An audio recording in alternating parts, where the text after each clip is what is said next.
Hey everyone, welcome to the Autoimmune Dietitian YouTube channel. My name is Annie. I'm a registered dietitian and I work with people struggling with autoimmune diseases. So, when I work with my clients, I help them use food and nutrition as a way to improve their symptoms and really get their lives back. Since it's the holidays, if you're watching this, as this is posted, holiday time is super busy and a lot of people travel during this time, and traveling can be really difficult when you follow a specific diet. So, and here's the truth. Listen, traveling is not easy when you have food sensitivities. But is it impossible? No, not impossible. It requires additional planning on your part, but you can successfully travel while sticking to your personalized eating plan. So, here are some tips to help take the burden off of traveling. Tip number one, pack your own food.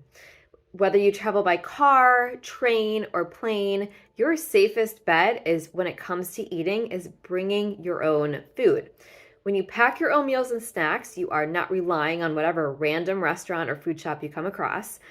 I've found that food options at airports and on the road are limited at best. So here are some tips for each mode of transportation you might be taking during this holiday season or just generally. Flying. So if you travel by plane, airport food is getting better, but it still very much depends on where you're flying to and from. I always pack either a meal or a bunch of snacks to take with me on the plane. Because you can't pack ice, I make any perishable foods the night before and store them in my cold bag in the refrigerator. It keeps the food colder for longer so it doesn't run the risk of spoiling. When I arrive to the airport, I always scope out food options for the way home if I am landing around a mealtime. I do the same when I land in my destination. As I walk through the terminal on the way out to baggage or to grab an Uber, I will actually stop and look at the menus of all the different food places to see if there's anything that works for the ride home. If not, I'll discuss what to do in my next tip. Driving. So if you take a car, if you take a road trip, it is a little bit easier because you can pack a cooler and bring plenty of snacks.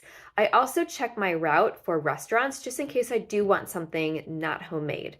It's also easier to pack more food for your trip, but more on that in the next tip.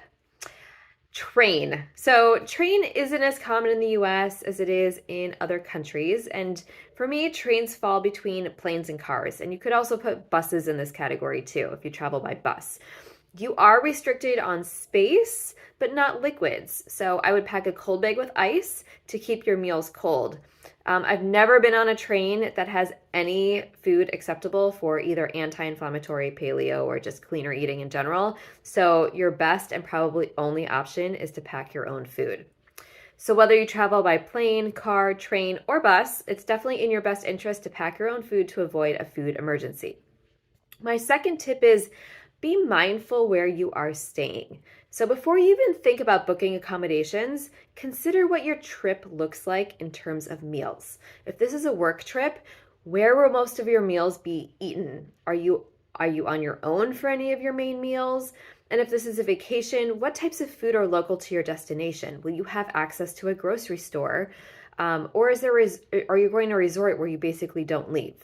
No matter what type of trip I'm taking, I always make sure that I have access to a mini fridge and a hot water maker, which are pretty standard now at all hotels. The fridge is helpful to keep perishable items and hot water for making any ready-to-go meals or oatmeal for breakfast. If you're planning on doing more cooking and renting a home, you also want to explore what types of grocery stores that are nearby and if they are walkable if you don't have a car. And if you do have a car, then that kind of opens it up a bit for you. And then lastly, what restaurants are near your hotel or home? Are there options for each meal, or will you need to be more strategic about packing breakfast and snacks? When I travel for work, I usually don't rent a car, so I always compare my hotel options to what food is around the area and base my hotel booking on the best option for me. So finding the right accommodations and the right locations for your nutritional needs might seem a bit over the top, but believe me, it will make your trip and vacation a lot less stressful. Lastly, do your research ahead of time. So in my last tip, I touched on doing research about restaurants. My final tip is traveling is doing a lot more research on where to eat. I always create a Google document on each city I visit with restaurant options and notes about their menu. In addition, I make dinner reservations so I know I'm guaranteed a few meals that fit my needs. And on that same document, I'll list out a bunch of lunch spots, breakfast options, and I also think about what activities we're doing that day and what eating spots are around those locations. So bottom line, with traveling with food is to research, plan, and be prepared. And the last thing with that too, which I mentioned I was going to touch on earlier about airports, if there aren't any food options that you discover like on your way, to a destination, like the airport doesn't have anything, or, you're driving back and there's nowhere to stop, you definitely want to find food before you leave for the airport that you can take with you on the plane. I have even gone so far as to order a lunch for like pickup, and then I'll actually take it with me on the to the airport and eat it there. If I know that there's no restaurants, at the airport that will work for me. So again, it's all about planning ahead and making sure that you avoid food emergencies. So if you would like more help managing, your traveling and your eating or your diet or, your autoimmune disease symptoms, I would love to chat with you. I offer free discovery calls to learn more about your goals and to see if we are a good fit for each other. So you can go to my website, AnnieRubin.com, to sign up for that. There is also a link in my YouTube profile. While you're there, you can sign up for my weekly newsletter that comes out every Thursday morning to your inbox. I also have lots of free materials on my website under resources.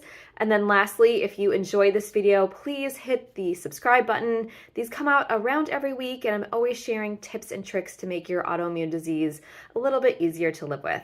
So thank you for joining me, and I will see you next time.